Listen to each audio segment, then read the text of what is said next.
All right, part 2 of Unit 2 is solving and graphing inequalities. And we're going to use a lot of the same rules that we used for equations in these problems. To start off with, our first learning target is actually just to look at inequalities in their graphs.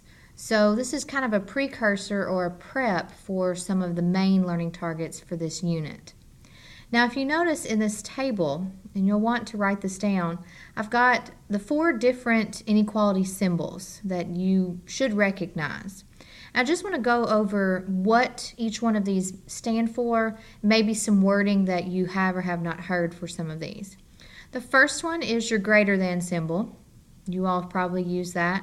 You may also recognize more than. So if you see greater than or more than, you're using that symbol. Basically what it means is the number that you put on this side, whether it's a variable or a number, whatever this is here is more than or greater than whatever the number is on this side. Okay? I know you all probably learned in elementary school or middle school to think Pac-Man eats the larger number, so this is your more than symbol. This one here is your less than symbol, also fewer than. The number on this side is smaller than whatever number's on this side. Now these two have the same inequality symbols as far as greater than and less than, but they also have the equal to symbol under it. So this one is less than or equal to. That means that the number on this side of the symbol and the number on this side of the symbol could in fact be the same thing. That's where the equal to part comes in. Or this side might be smaller. Now another term for this that you need to know, because you will see this in word problems, is at most. Now this confuses a lot of people because when they think at most, they think larger than. But you have to think of it in these terms. If the most you can have every day is $10, then that means that your cap is $10. The most you can have is 10. That means you can't have 11. Okay, I couldn't put 11 over here. That would be more than 10, and the most you can have is 10. So I could have exactly 10, or I could have anything less than 10. Okay, so if the most you're going to get is $10 a day, you'll never get more than $10. You'll only get less than $10, or exactly 10. Now the same thing goes for this one. This is your greater than or equal to symbol. So greater than sign just like you have over here, or the numbers could be exactly the same. But then this one also has the terminology at least. Now what this means is if you're going to work at least 40 hours a week, think about this logically. You're going to work at least 40 hours. That means the least amount, the lowest amount that you're going to put in is 40 hours. You could put in 45 hours. You could put in 50 hours.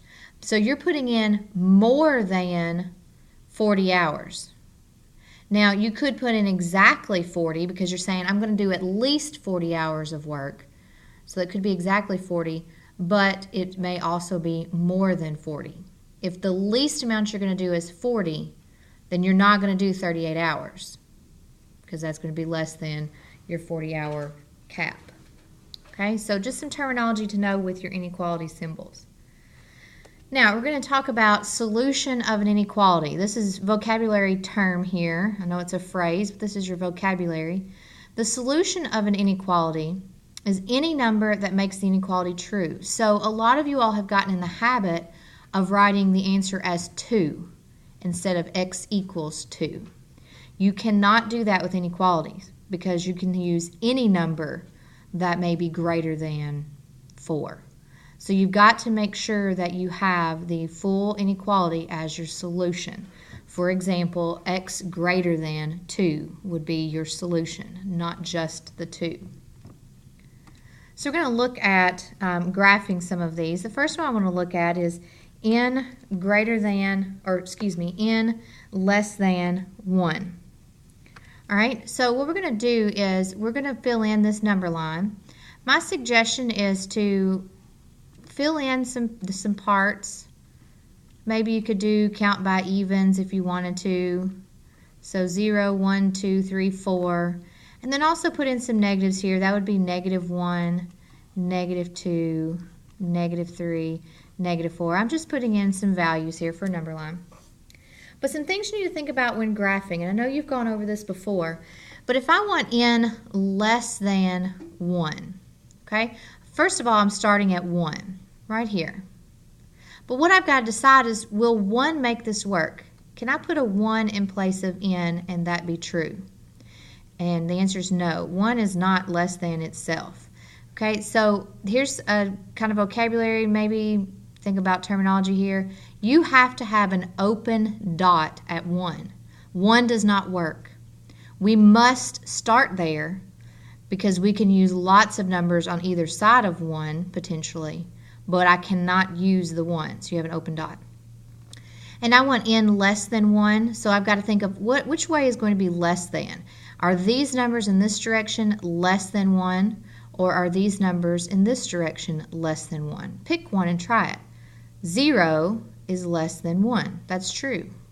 So that means that I'm going to shade my number line to the left. All of these numbers on to infinity in the negative direction here represent less than 1.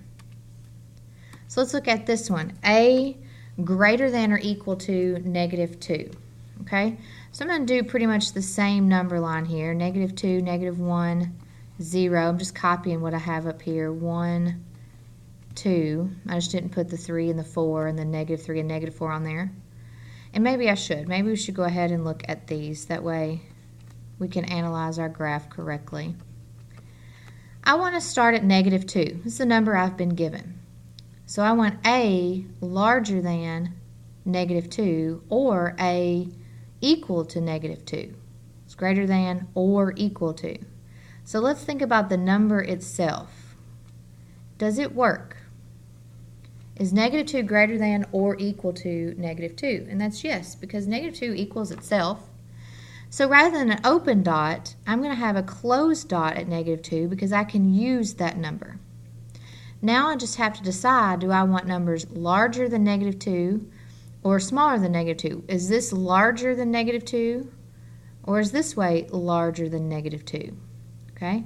Try a number. If you put, say, 2 in there, 2 is larger than -2. So that's going to be everything in this direction. All right, our last one I've got here, the reason I have this one on here is because a lot of people think that whichever way the arrow, they think of this as an arrow, is pointing, that's the way you graph, and that is not true.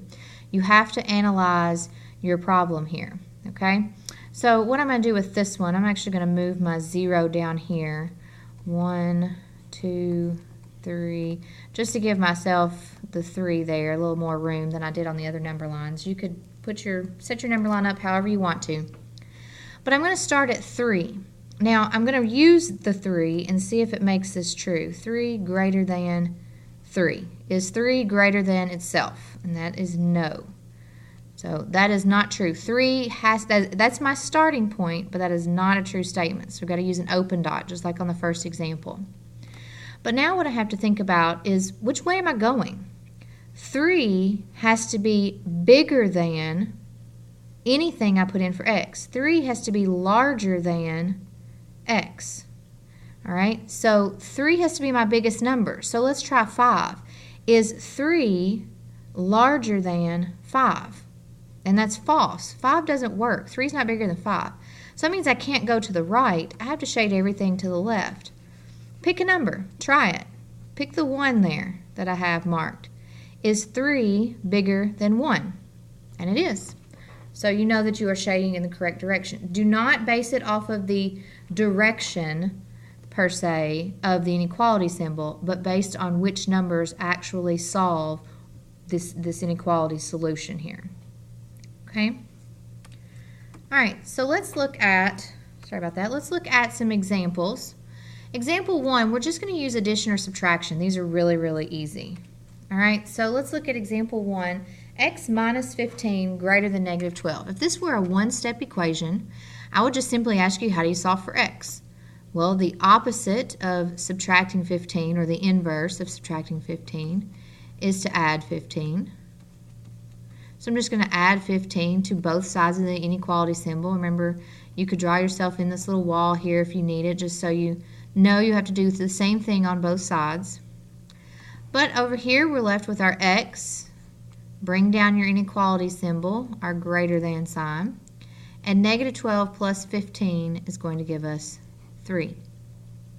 So this is our solution, and this is what I mean when I say the answer is not just 3, it's all the numbers larger than 3. So make sure that you finish out your problem there.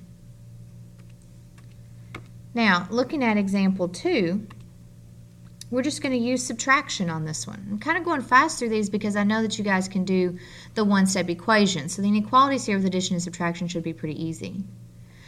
The inverse of adding 6 is to subtract 6. So if I subtract 6 on the left, I have to come over here and subtract 6 on the right of that inequality symbol. This is how we get t by itself in example 2. So t is by itself. Bring down your inequality symbol, which is a less than sign. And then be careful with this. You're down 4, you go down 6 more. So negative 4 minus 6 is actually going to put you at negative 10. So there's our solution to that one-step inequality. T is all the numbers less than negative 10. Those are the ones that are going to make that inequality true. Now, what I want you to look at here, we're getting into multiplication or division. So these are the ones that you're going to have to pay really close attention to. Still have some of you all a little confused about when to multiply, when to divide. This right here is your fraction bar. That indicates division, always. So the inverse of taking x divided by 3, the inverse of dividing by 3, is to multiply by 3. And I like to use these parentheses just to help with multiplication and to help with distributive property later. But if you're dividing by 3 and then you multiply by 3, they're inverses of each other. So that's how you can you're just eliminating the denominators, all you're doing there. So I'm left with my x less than negative 2 times 3 is negative 6. That's simple. All I did was multiply both sides by 3. So that's using multiplication in my problem. But I want us to look at this one. This example, I still have to use multiplication because I want you to notice that I still have this division bar here. So I'm still dividing by 3, but I'm actually dividing by negative 3. You can attach that negative sign to the 3. You could attach it to the n if you want to. It doesn't really matter. That would make it a two-step inequality. But there's only one negative sign here. So if you want to attach it to something, the denominator might be best. So since I'm dividing by negative 3, the inverse is to multiply by negative 3. Now here's something that you've got to know, and some of you all may know this and others may not. But if you multiply by a negative, if you multiply by a negative number, notice that's what I did. I multiplied this side by negative 3, and I multiplied this side by negative 3. So when I talk about multiply by negative, that's on both sides. Maybe I should add that in there. When you multiply by a negative number on both sides, okay, so that's how you move it over, you have to flip this inequality symbol. Okay? It was a less than sign. Because I've multiplied both sides by this negative 3, I have to flip it. So it's no longer less than, it's greater than. Basically, the negative reverses the order of your graph. So if I have divided by a negative 3, now I'm multiplying by a negative 3. That's how this will be eliminated. So I'm left with n. That's what I need. I flipped my symbol because of this rule, very important rule here. And negative 1 times negative 3 leaves me with a 4. You can do all of this correct and wind up with a less than sign there and still have the wrong inequality. Negative numbers, when you multiply both sides by negative, will flip your inequality symbol. These same rules apply when you are dealing with division, and we'll talk about division in class.